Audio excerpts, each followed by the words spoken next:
हर तिमाही के आखिर में एक अजीब सी भागदौड़ मचती है ना? अच्छे क्लाइंट सेटिस्फैक्शन स्कोर पाने की वो आखिरी मिनट की टेंशन। तो आज हम इसी उलझन को सुलझाने के लिए एक बहुत ही साफ और प्रैक्टिकल तरीके पर बात करने वाले हैं। तो हम अपना सफर शुरू करेंगे उस अफरा तफरी को समझने से जिसे हम सब जानते हैं। फिर हम एक बहुत ही दिलचस्प सॉल्यूशन देखेंगे जिसे द क्लाइंट सक्सेस टूल कहते हैं, और उसके बाद हम स्टेप बाय स्टेप देखेंगे कि कैसे एक मुनज़्ज़म तरीके से बेहतरीन नतीजे पाए जा सकते हैं। तो चलिए सबसे पहले उस जानी पहचानी मुश्किल पर बात करते हैं जिसका सामना लगभग हर टीम को हर 3 महीने में करना पड़ता है।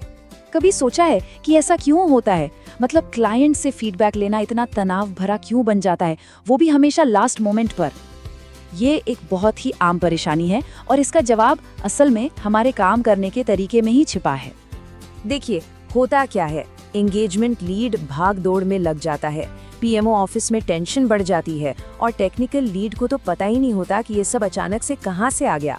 यह पूरी गड़बड़ी इसलिए होती है क्योंकि क्लाइंट के अनुभव की जिम्मेदारी किसी एक की नहीं होती, सब अपनी अपनी दुनिया में काम कर रहे होते हैं। तो इस पूरी उलझन को सुलझाने के लिए आइए एक बहुत ही आसान लेकिन दमदार मॉडल को समझते हैं, द क्लाइंट सक्सेस टूल। जरा सोचिए, क्लाइंट एक स्टूल की सीट पर बैठा है। अब उसे स्थिर रखने के लिए मजबूत सहारे की जरूरत है ना?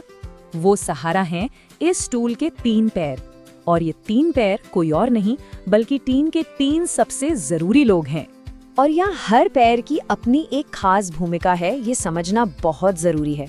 देखिए, पहला पैर है एंगेजमेंट लीड, जो क्लाइंट के साथ रिश्ते और विजन को संभालता है। अगर ये पैर टूटा तो क्लाइंट का भरोसा ही उठ जाएगा। दूसरा पैर है पीएमओ, जो पूरे प्रोसेस को मैनेज करता है। अगर ये पैर लड़खड़ाया तो समझ लीजिए पूरा सिस्टम ही ढह जाएगा। और तीसरा सबसे जरूरी पैर है टेक्निकल लीड, ये काम की क्वालिटी की गारंटी है।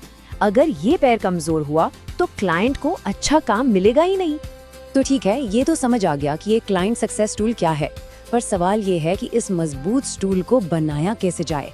चलिए अब इसकी तैयारी पर नजर डालते हैं। ये है हमारी पूरी तिमाही का गेम प्लान। ये एक रोड मैप है जिसमें 5 चरण हैं, तैयारी से लेकर समीक्षा तक। और सबसे बड़ी बात ये है कि क्लाइंट की खुशी कोई एक दिन का सर्वे नहीं है, ये तो पूरे 3 महीने की एक आदत है। तो पहला चरण है लकड़ी काटना। इसका मतलब है कि हम तिमाही की शुरुआत में ही सारी तैयारी कर लेते हैं। पीएमओ एक ट्रैकर बनाता है जिसमें सारे प्रोजेक्ट्स की जानकारी हो। एंगेजमेंट लीड ये पक्का करता है कि क्लाइंट की तरफ से कौन सबसे जरूरी लोग हैं, और टेक्निकल लीड पहले ही बता देता है कि कहाँ मुश्किलें आ सकती हैं। अब आता है दूसरा चरण, पैरों को चिकना करना। ये सबसे जरूरी हिस्सा है। यहाँ हम हर हफ्ते छोटी छोटी कामयाबियों को रिकॉर्ड करते हैं। टेक्निकल लीड मुश्किल तकनीकी बातों को आसान भाषा में समझाता है और एंगेजमेंट लीड इन कामयाबियों को क्लाइंट के साथ शेयर करता है। ये लगातार वैल्यू दिखाने की एक आदत बनाने जैसा है। सर्वे भेजने से ठीक पहले हम करते हैं वजन का परीक्षण। ये एक तरह का रियलिटी चेक है। हर प्रोजेक्ट के लिए बस 15 मिनट की एक मीटिंग होती है। इसका मकसद ये है कि अगर कोई भी चीज गड़बड़ है या क्लाइंट नाखुश है तो हमें सर्वे से पहले ही पता चल जाए और हम उसे ठीक कर सके। और उस हेल्थ चेक मीटिंग में एंगेजमेंट लीड क्लाइंट से ये 3 सीधे सवाल पूछता है।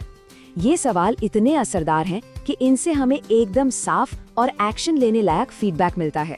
इससे हम आखिरी मिनट में भी चीजों को सुधार सकते हैं। चलिए अब हम उस सबसे अहम हफ्ते में आ गए हैं, सर्वे वीक। इस पल के प्रेशर और महत्व को समझने के लिए आइए एक बिल्कुल नई और मजेदार तुलना का इस्तेमाल करते हैं।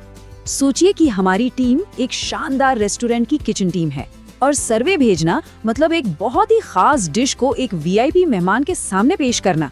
और ये काम कोई वेटर नहीं बल्कि हेड शेफ खुद करता है ना? तो इस कहानी में एंगेजमेंट लीड है हमारा हेड शेफ, जो मेहमान यानी क्लाइंट के साथ रिश्ते का मालिक है। पीएमओ है किचन मैनेजर, जो ये पक्का करता है कि सब कुछ समय पर हो। और टेक्निकल लीड है हमारा सूस शेफ, जो डिश यानी हमारे काम की क्वालिटी की गारंटी देता है। तो सर्वे वाले हफ्ते में क्या होता है?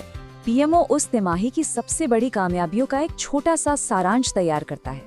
फिर हमारे हेड शेफ यानी एंगेजमेंट लीड एक पर्सनल ईमेल के साथ वो सारांश और सर्वे लिंक क्लाइंट को भेजते हैं। देखिए, ये सिर्फ एक लिंक भेजना नहीं है, ये अपनी मेहनत को गर्व के साथ पेश करना है। अच्छा, तो सर्वे हो गया, पर हमारा काम अभी खत्म नहीं हुआ है। अब वक्त है फीडबैक को समझने का। और हाँ, इसे एक रिपोर्ट कार्ड की तरह नहीं, बल्कि भविष्य में बेहतर होने के एक मौके की तरह देखना है। ये कहावत बिल्कुल सटीक बैठती है। हर फीडबैक, खास तौर पर जो नेगेटिव फीडबैक होता है, वो बहुत कीमती है, क्योंकि जो मेहमान शिकायत करता है वो असल में हमें एक और मौका देना चाहता है। असली खतरा तो वो है जो चुपचाप चला जाता है और फिर कभी वापस नहीं आता। तो सर्वे के बाद की प्रक्रिया भी उतनी ही जरूरी है। पीएमओ सारे जवाबों को इकट्ठा करता है और फिर एंगेजमेंट लीड हर एक क्लाइंट से पर्सनली बात करके उनका शुक्रिया अदा करता है और फीडबैक पर चर्चा करता है। ये बातचीत का सिलसिला बंद करने और जो सीखा है उसे अमल में लाने का समय है। तो इस पूरी बातचीत का निचोड़ क्या है? इसका सबसे बड़ा सबक है साझा जिम्मेदारी और लगातार कोशिश करते रहना।